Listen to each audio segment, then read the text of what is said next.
Hello, everybody, and welcome to Becoming Invincible podcast. I am your host, Talia, and I am so excited to have you here. This podcast is to reframe your mindset, challenge those limiting beliefs that you may have when you're navigating all the situations in your life. And I'm here to give you tools to help you navigate them in such a healthy way and to harness your personal power that we tend to lose along the way. So settle up, get ready, grab a coffee, and get ready for some juice in each episode as I throw you what life has thrown me and we can navigate this shit together. Hey everyone, welcome back. I hope you're having a beautiful day. I really have discovered a lot lately. In the last episode, I was talking about everything sort of governs our life and also trying to find balance and things like that. There's so many things I said in that one that this one, I just want to talk into when people, they don't value you. I think this is a huge one. When we have people in our life like that, we want them to value us and we know our worth and we know that we're a good person or whatever it may be. And when people don't see that, we can then fall into that trap of trying to prove to them, see, look at me, I am worthy of this. You should be proud of me. Look how much I've achieved.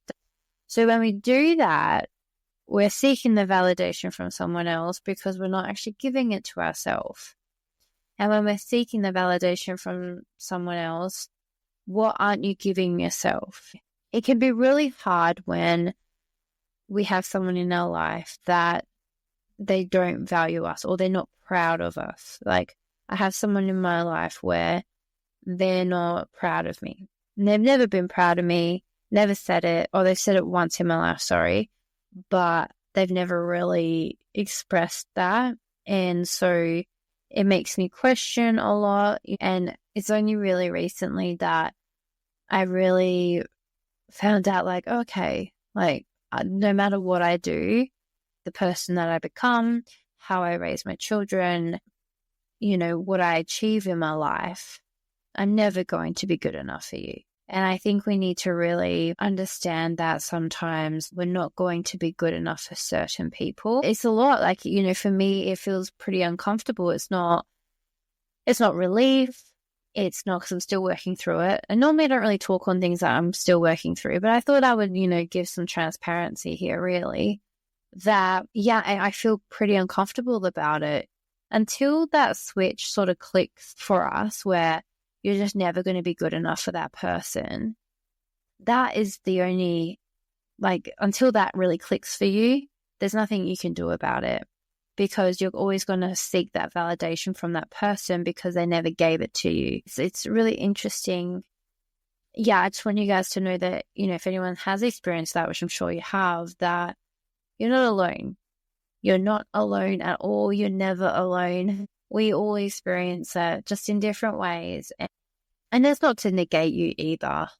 Like that episode I have on spiritual bypassing, I talk about a lot of stuff in there with that. We don't want to negate people's feelings because what we feel and what we truly believe is very real for us. I don't feel like a lot of people really care to want to see it that way. What's real for you and how your feelings and how you view things is real for you. And people need to understand that. And this is where we need to gain that different level of understanding and perspective that what's real for someone might not be real for you, but it's real for them. And I think it's really about supporting that person in what really feels real for them. I feel uncomfortable that I'll never be good enough, but it is going to be relieving once I work through it. So let's sort of work out if those of us that are feeling this way or those of us that have ever felt this way, that you're never going to be good enough for someone, when you have that realization, what comes next? Cool, Charles, what comes next? And it could be even for people that think that they've worked through this and maybe not. So what's next? Okay, so you've now in the part with me where, holy shit, just no matter what I do, it's never going to be good enough. Okay. Now we've got to then, after we felt the emotions of that and really felt why does it hurt us so much? So we can even ask us that question. Why does it hurt me so much that that I will never be good enough for them, because it really depends on the person that's in our life. So when you're not worthy enough for somebody, it's because they don't actually value themselves. So that's a little bit of a gold for you, is that like little magic moment. So when someone doesn't value you and they don't say that they're proud of you, or like they don't actually share in the expansiveness that's happening in your life, they don't value themselves. So they don't actually find themselves worthy. They don't find that they're not proud of themselves. So that's a reflection that they put on you by saying that, by going, you're not good enough. No matter what you do, you'll never be good enough. It's just not enough, because they don't find enoughness within themselves. Even though it's hard to really feel like think this way in the moment, but everything that someone projects on you is literally how they feel about themselves. So for me, I've met people that they think everyone's out to get them, and they don't think that they're good enough because they've never really felt to be good enough. And sometimes people want to wallow in that because they get the dopamine hit of sitting in that. So over time, when you sit in victimhood, it will stroke your ego, in the sense of you will then start to morph a different belief towards someone else, and they've got to have a sense of control all the time, because if they don't, then they lose that lack of control and they feel like their life is spiraling into like nothingness. So sometimes with that as well, where they got to have that sense of control, when they're actually met with their demons, they don't believe in that. They go, no, that's not right. When it actually is, you've got to look at yourself. And it takes a lot of guts to look at yourself. Like, it really, really does. There's only a certain percentage of people that will listen to my podcast, for instance, because when you actually look at parts of you that are very uncomfortable, it's very confronting. And I have been very confronted by myself in certain aspects when I've worked on myself. And I'm like, oh, that's not true. And it is. Instead of shaming those dark parts, you embrace them, right? When you can embrace them and love on yourself more, the more love you'll have to give, but also you'll just feel really loved and supported within yourself, and you won't feel so insecure when you're trying to find out why people like you or not. So we're both having this experience, right? We're never going to be enough for someone, no matter what we do, who we become, all those sort of things. We're never going to be enough. So now it's about flipping it and understanding that we are enough. So the first step is recognizing, okay? So we recognized that I'm not good enough for this person, no matter what I do. Okay. You're now going to feel into the feelings that come up for you. It could be uncomfortable. It could be mad. It could be sad. It could be anything, right? And you really got to feel into that. I put my hand on my heart space, and because I'm a very heart-led person, so that's why I do that. And when I drop into myself, I do a lot of breaths. Like, a lot of people say 3. Sometimes in our life, with life happening, 3 isn't enough. Okay, so I do like a few breaths. And as we breathe in and we hold at the top. And then as we exhale, we make out a noise like, okay. Sometimes when we breathe in, we hold at the top and we just let exhale. It's not enough for us to get in our body. And especially when we're really chasing that cortisol, we got a lot of things happening in our life. When we actually make a noise, it actually, for me, I really like, whoa, I can get into my body a lot more. Okay. So we do that. So however many you feel is needed for you. And obviously you do this with our kids. Like, this is a completely you moment. And so we identify. So when we drop into ourselves, we then identify what's happening. Start asking yourself questions. The best way to get into the root of something is to ask yourself questions. So you've got to ask yourself questions like, why aren't I enough? Like, what is my perception of this? Who is telling me I'm not enough? Those questions are very prompting to your mind and to your body, that you can sort of get there. And I want you to feel into the emotions. Sometimes you might even want to scream. So you literally grab a pillow and I want you to scream like into that pillow. I want you to scream it and really get it out until you feel like you can't scream no more. Or if you need to cry, really cry into that. Just be really upset that like, I'm never going to be good enough for you. It's never enough. Like, and like really feel into that. Sometimes we might need to play a sad song for us to get there. So you really feel into those emotions, because the whole point here is to get better at feeling, right? So when we feel the emotion, we change the perspective, because when we observe and then we focus head on, we're not bypassing our emotions. When we go from like that to positive real quick and we miss the step in between, we're not allowing ourselves to actually feel that emotion. So that's how mindset becomes like a band-aid. So when you're being like, okay, well, Talia says I got to flip the script and have a better perspective.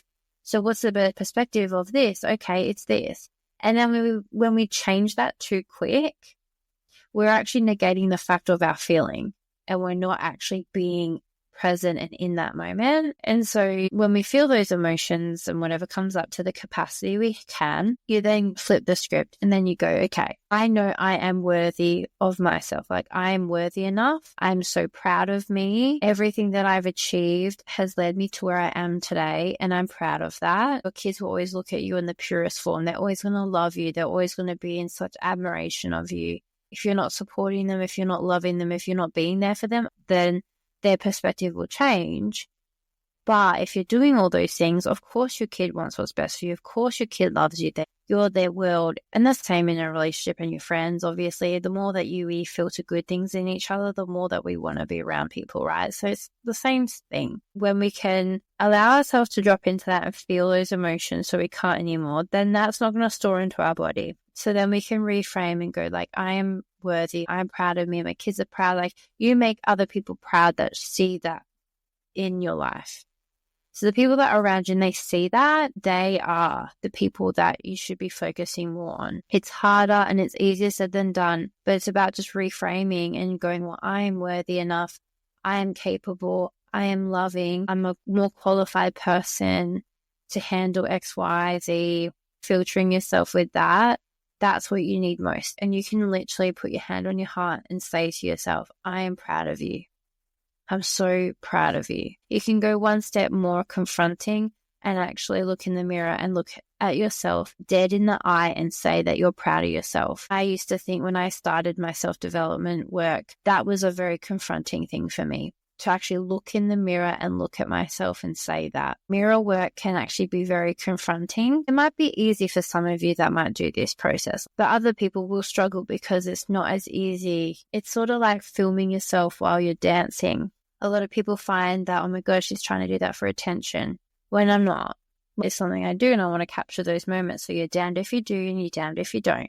When I started this work, it was very confronting, and then it didn't become confronting anymore. When we lose sight of things and we drop out of things, it's normal, that's life. It's about giving more to you. Like, I think especially as when we're mums, we don't actually want to give much to ourselves. We feel like we've got to come last, but if you're not your best self, how are you going to be the best for your kids? You're not the mum that they need. You know, it's like when we're on a plane and if the roof comes off or a window cracks open and the oxygen masks come down, you have to put it on you before you put it on your kids. I know it's like our instinct to put it on our kids first, but if you don't put it on you, how are you going to have enough oxygen to put it on your child? Because oxygen can be ripped so quickly when you're up in the sky on a plane and you're above all that and the window's open, oxygen is sucked right out. So the reason why I explain this scenario is because at the start of my journey, I was like, oh my God, you just put it on them and then you pass out. But then that child is left without a parent. It's about putting that mask on for you. So you're like, okay, I can breathe now. I got to do it for my child. When we think quick like that, to look after ourselves, then we can pour into our children and we can actually help them, because we don't really do that as moms. I want you guys to recognize it, then we drop into it, and then we reframe it and go, okay, how can I make this different? A lot of the time when we feel wobbly, it's actually our inner child needing some love, because that's how we fill our void and we fill us. Then we're able to operate from a loving heart, then from, you know, I want to be loved too, and blah, blah, blah, and I never had this, and da, da, da. So hopefully that helps you guys, like that little bit of a process, because that's how it really supports you better. Hope you guys enjoyed the episode. Stuff will always come up. That is a big thing too. I think when we do get on the self-development train, we feel like we've got to go looking and heal everything, because my life won't be complete unless I'm healed. No, like shit will come up. I went looking for the longest time, but I got to heal the next thing and the next thing. We can't go into it like, being like, oh, I've got to be, it's because then you're coming into perfectionism of like, I won't get this until I'm perfect. And you're already perfect. You're not broken. So you need to just reinforce into yourself and give yourself love that you are enough for people and you are worthy and you should be proud of yourself and everything you've overcome, because a lot of the time what happens in our life, everything that we have is something that we once prayed for. 2 years ago, I was really struggling and how are we meant to survive? And holy shit, this has like really pushed me. It's about understanding different things that come into your life, taking a chance on yourself, believing in yourself. Because 2 years ago, that Christmas, they had nothing. I had nothing. We just kind of sat. It didn't really feel like Christmas. It was really hard. And watching all my friends post on their Facebook about what they were giving their kids was really activating. It was so activating. And I think when I just think back on that time, I'm like, holy shit, I'm glad that I just kept believing in myself and I kept really just pushing through, and I didn't let a lot of my insecurities and a lot of my stories get the better of me. I found a way to pay for a coach to really help me, and like a couple of coaches, and they helped me immensely within myself. And then I just decided to choose that for myself going forward. So even though it doesn't look like it, and I know that Instagram was to paint a picture of like, if you don't have a Merc or like a BMW, then you're not doing well enough, when really your dream life is personal to you. What do you actually want? Like, what do you want out of your life? Is it time freedom, financial freedom? Is it spending more time with your kids and your family? A lot of people felt that after COVID. When everyone had to work from home, a lot of people wanted to keep working from home because they didn't realize that they missed their children. Before I had kids, that obviously COVID time was. And I had a lot of clients where they go, I didn't know how much I missed my family until I was with them.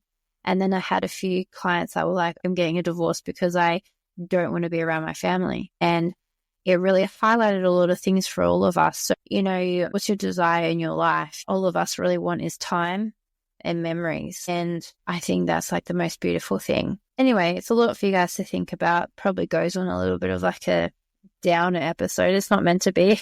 I just felt a lot in that episode. I was like, wow, I'm in my feels this episode. Anyways, I hope that does help for those that need that though. But it also gives that transparency and that authenticity for you guys that I go through it too. And it's completely normal. Hopefully you guys can share this with someone who needs to hear it. But I appreciate you all, and I will talk to you in the next episode.